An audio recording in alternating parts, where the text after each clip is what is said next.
This video is for one type of classes in Schools PLP. It includes middle school classes and high school classes. So here's a list of the classes. Middle school art, career exploration, coding, exploring business, health science, journalism, photography, and tech apps. That was all middle school. At the high school, it includes learning in a digital world, sign language, astronomy, cosmetology, creative writing, criminology, culinary arts, digital media, digital photography, game design, Gothic literature, health science, law and order, life skills, marine science, medical technology, mythology and folklore, national security, philosophy, reading and writing for purpose, robotics, sociology, and veterinary science. There are also other classes that I'm sure will be added to the system other semesters. So this is the one that looks like this. This happens to be learning in a digital world. First, when you're taking this kind of class, consider whether you learn better by reading, listening, or a combination of the two. If you learn best by reading, then go through each lesson and take notes on the lesson in order, clicking through with the orange arrow after you've gotten the green check mark because you have read through the entire thing. If you learn best by listening, these classes can be really overwhelming because there's a lot of reading to do. And so you can either have the Chromebook screen reader read the text to you by highlighting the text, and then if you right click, and one of the options on a Chromebook is to have Pericles read it to you, if that is something that works for you. If that doesn't work well for you and you really prefer a human reading it to you, then you might want to trick the system a little bit to get to the podcast. As you look at each of the lessons, you'll notice there's a timer icon at the top of the screen. So I'm going to click to the next one, and you'll see this little timer icon up here. The timer icon makes sure that you've had time to actually read it, so you don't just click through. But if you want to get the podcasts, we want to just kind of click through. So you just have to wait, read it a little bit, maybe have the screen reader read you one paragraph, so you get the idea of what that lesson's about, helps you get ready for listening to the whole thing later on. And we're just waiting for this to turn green. Now that the timer has turned into a green check mark, we can move on using the orange arrow. Once you get to the podcast here, you can try to pop it out in a separate window with the pop-up player. The pop-up player should work. It'll pop up in a new window so that you can click back. You have to click on completed items, and you can click back to go to the introduction you should have listened to start with.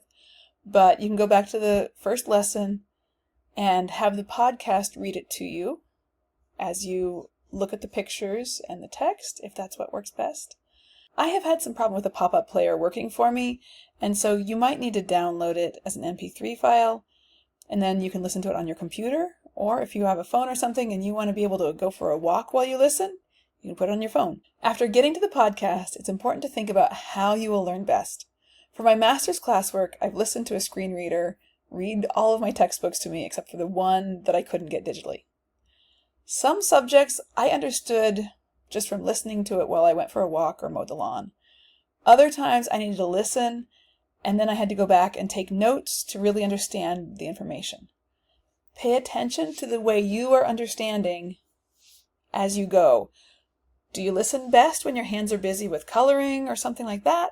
Or do you understand what you're hearing better when you actually go back to the lessons to see the pictures that go along with it, and maybe the headings might help you focus in, if that's what you need. There's also these little clickable things that help us stay focused. But do go back and look at it if that's how you learn best. If you've got it from just listening and you're ready for the questions, then go on to the questions. If you understood best by reading and taking notes, and you got it the first time, you can zoom through the podcast. You have to hit the play button, and then zoom ahead. There we go. It takes a little bit, but once you've gotten it to play all the way through, then you can hit the arrow to go through.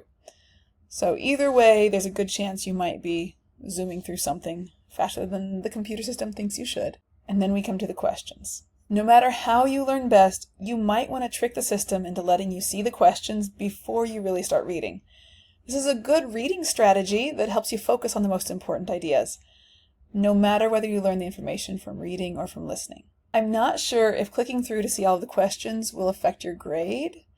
On some classes, I don't know if it's these classes or other classes, on some classes, once you click on an assignment, it counts against you. It counts as a 0 until you complete it. If that happens on any of these classes, don't freak out. Just keep in mind that your grade, that when you do the work, your grade will come up. I know that's hard. I'm a person who definitely freaked out about grades if they got too low. Okay, I feel you. Take a deep breath and remind yourself it'll change.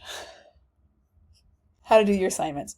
First of all, you're going to copy and paste the questions, and you can use Control-C as your way to copy them, and then I'm going to paste them. In this case, I'm going to paste them into a Google Doc. I'm going to try it. Oh, there we go. That worked. So I've just copied and pasted them, and then you need to answer them in the Google Doc. Look back at the reading, going to completed items, clicking on whichever one you think it might be in. Look back at the reading to help you as you answer the questions. Once you've gotten the questions answered, then you're going to go to the next page in order to turn it in. And this is just the Dropbox.